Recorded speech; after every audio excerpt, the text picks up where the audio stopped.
Buong karangalang inihahandog ng DZRH para sa bagong milenyo ang isa pang magandang dula mula sa panulat at direksyon ni Salvador M. Royales. May pangako ang bukas.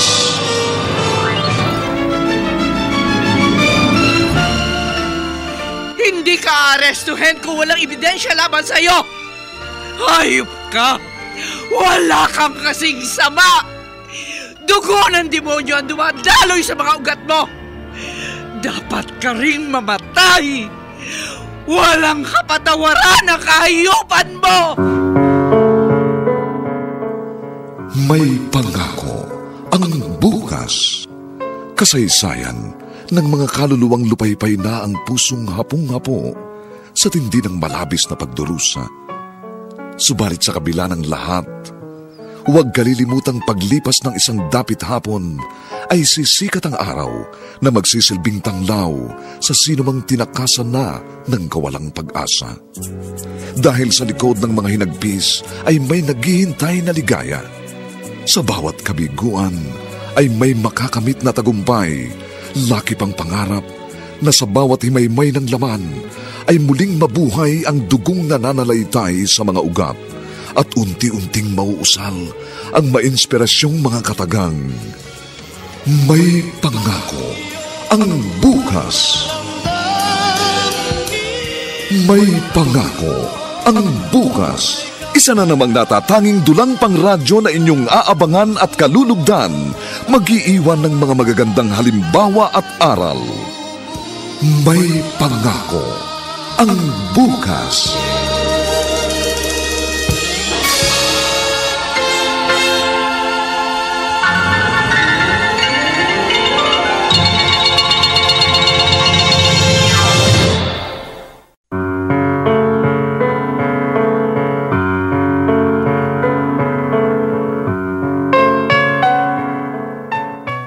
Magandang umaga pong muli sa inyong lahat, mga kaibigan.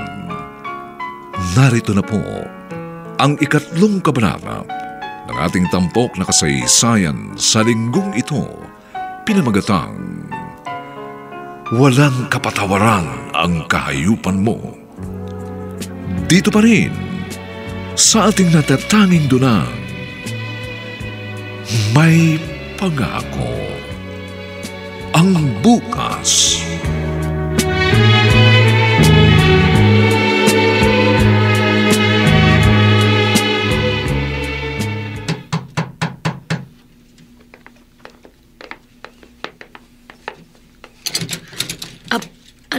Anong kailangan nila? Pulis ako. Ikaw ba si Rosalie? Ay, opo. Ako nga po. Bakit po ba? Siguro naman nabalitaan mong kasong ito. Asawa ng isang OFW ang brutal na pinatay. Oo. Napanood ko sa TV ang balita tungkol dyan. Paprangkahin na kita, ha? Isa ka sa mga kinukonsider namin bilang person of interest. Ako? Ibig niyo bang sabihin? Suspect ako? Dating boyfriend mo ang asawa ng biktima, di ba? Oo. Dati ko ngang nobyo si Perry. Pero bakit ko naman napapatay ng asawa niya? Paano ako masasangkot dyan? Gusto kong malaman mo na isang murder case. Hindi lang yung mga sangkot ang iniimbestigahan ng mga otoridad. Tinatanong din namin kahit yung mga simpleng kakilala. Wala ho akong alam dyan! Yan ho ang unang ginagawa ng isang kriminal. Ang pagsasabi na wala siyang alam. Hindi ho ako kriminal! Pwede ba? Umalis na kayo bago ko kayo mabastos! Hindi ba totoong nagbanta ka ng makipagkalas sa'yo noon ang dating nobyo mo para pakasalan ng biktima? Ano ba? Huwag niyo akong tanungin ng ganyan! Inuulit ko, wala akong alam dyan! Hindi ako kriminal! Hindi! Huwag kang magwala. Ang ginagawa ko, parte ng aking trabaho. Kasi naman ho, dinadawit niyo ko sa isang krimen na wala akong kinalaman. Hindi kita dinadawit. Nasa proseso pa lang ako para malaman kung dawit ka. Sumusumpa ho ako, ma'am. Wala ho ako kinalaman sa kasong yan. Wala!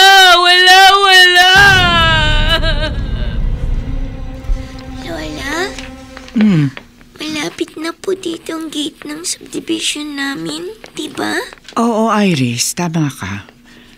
Malapit nga dito ang gate, papunta sa subdivision nyo. Mot, tuwing napapadaan ako dito, Apo, parang gusto kong maiyak. Naalala ko pa na dinadalaw ko kayo ng mama mo sa bahay nyo.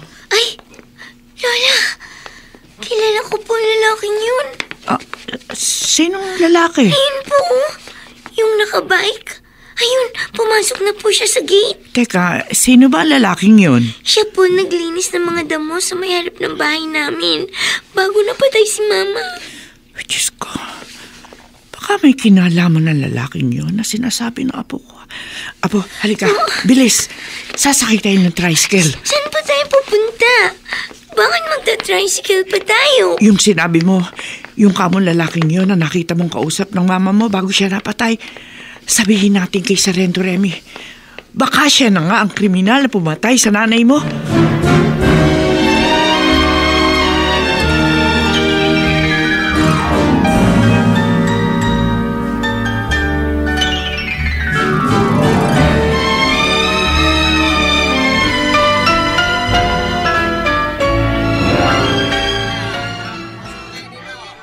Ang daming tao dito sa palengke. Aba, ang demonyong si Perry? Teka nga. Perry! Perry, sandali! Rosalie? Ako nga. May pulis na pumunta sa bahay namin. Sinama ako sa presinto at marami silang itinanong sa akin. Bakit pati ako nadamay sa pagkamatay ng asawa mo? Nagbanta ka nun, di ba? Oo! Nagbanta nga ako. Pero wala akong ginawa. Isa pa matagal na yun. Kung ano man ang kasalanan ginawa mo sa amin, kinalimutan ko na yun.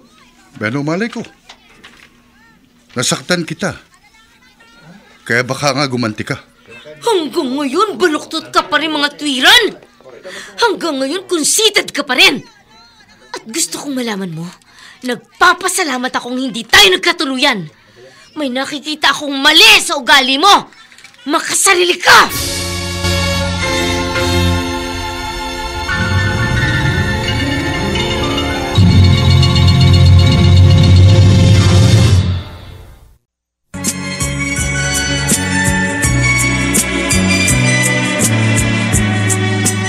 At ngayon, balikan natin ang tampok na kasaysayan sa ating dulang.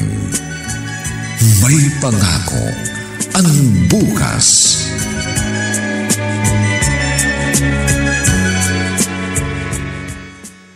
Perry, ipinarating ko kay Sargento Remy ang sinabi sa akin ni Iris. Bakit to, Nay? Ano bang sinabi sa inyo ng anak ko? Ang utility man sa inyong subdivision ang nakita niyang huling kausap ng asawa mo bago ito napatay kinabukasan. May tao. Sandali!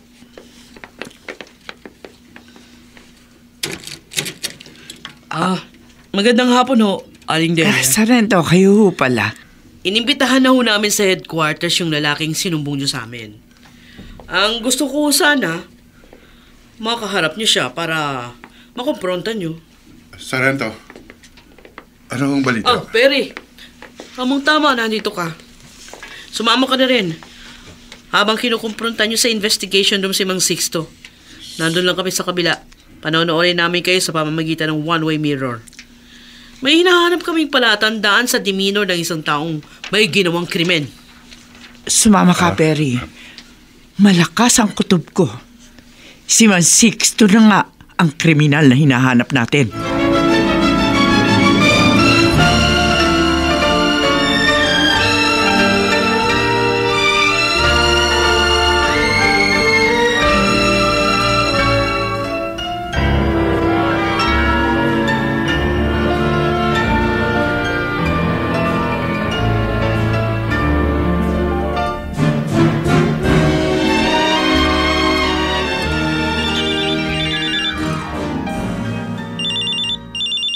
Hello? Ano ba? Bakit mo ko tinawagan? Narito ko sa police headquarters. Oo nga, kulit mo naman eh. Ikakat ko na itong tawag mo. Baka may makarinig sa pag-uusap natin. Magkaroon pa ng bulilyaso. Sige. Sige na, bye. Lintik. Hanggang dito, tinatawagan ako. Perry? Sargento. Halika na. Kayo pala. Hinahanap ka na ng mother-in-law mo at ang anak mo. Iharap ko na sa inyo si Mang Sixto. Oo. Susunod na ho ako.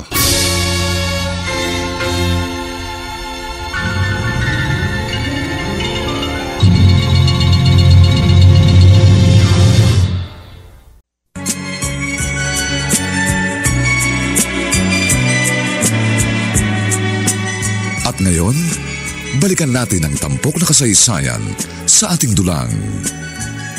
May pangako ang bukas.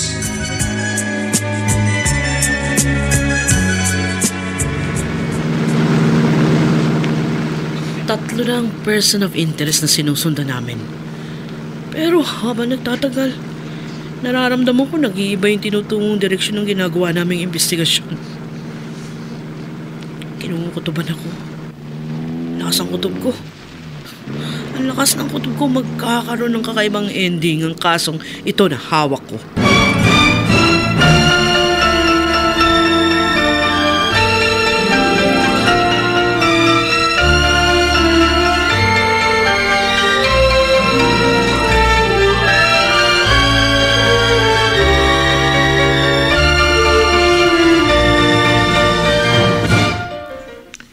Perry, Eh? napansin mo ba? Namutla ng husto si Sixto nang kumprontahin natin kanina sa police headquarters. Oo nga ho. Hindi niyo malaman kung paano siya mga katuwiran. Si Mang Sixto pong kausap ni Mami. Nakita ko po. Tapos naglinis si Mang Sixto sa harap ng bakod ng bahay natin, Papa. Anak, nakita mo ba siyang pumasok sa bahay natin? Hindi po. Kung pumasok man siya o hindi, malalaman na yun ang investigador. Siguro naman may maiiwan siyang fingerprints sa loob ng bahay. Nung unang araw na matagpuan ang bangkay ng asawa mo. Nakita ko dumating ang mga tauhan ng Soko. At nagpahid sila ng kung ano-anong kemikal sa mga doorknob. Sa ibabaw ng lababo, dining table. Kinulan ho ng fingerprints si Man Sixto. Palalaman ho natin kay Sargento Remy kung may magmamatch sa mga fingerprints na nakuha nila sa bahay namin. Gusto kong matapos na ito. At sana, malaman na kung sinong hayop na kriminal na pumatay sa asawa mo.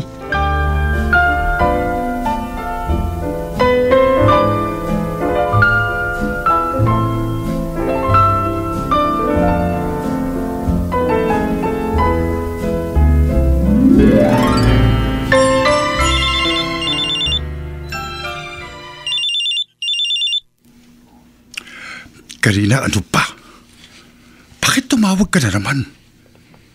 Diyos ko naman, masyado ka kasing mainipin. Masyado kang apurado. Oo, darating din tayo sa hinihiling mong yan. Pero maghinay-hinay muna tayo. Delikado pa, mainit pang sitwasyon. Dapat matapos muna ang kasong ito. Oo. Yun naman talagang plano natin, hindi pa? Huwag kang mag-alala. Sabi ko naman sa'yo. Siya, sige. Saka na lang ulit tayo mag-usap. May tao. May bisita ako. May kumakatok.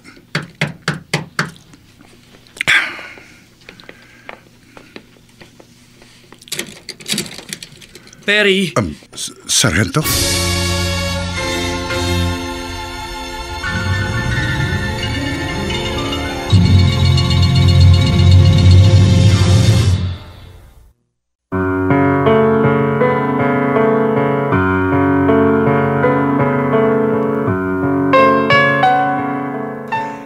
Sino ang madalas tumawag kay Perry sa cellphone?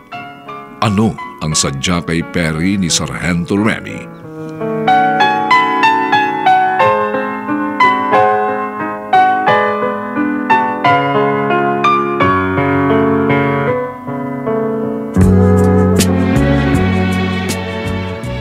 Mga nagsiganap: Rosana Villegas, Vilma Borromeo, Bobby Cruz, Phil Cruz, Jenaline de la Cruz, Lionel Benjamin, at si Susan Robles sa papel na Delia.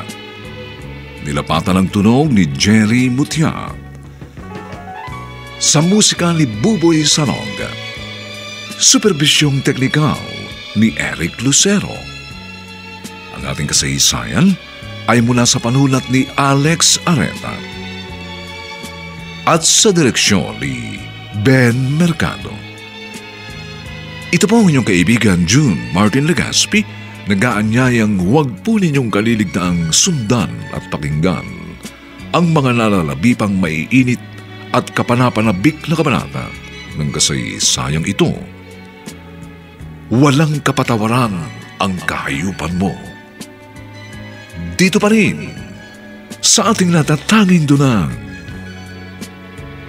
may pangako. Ang bukas.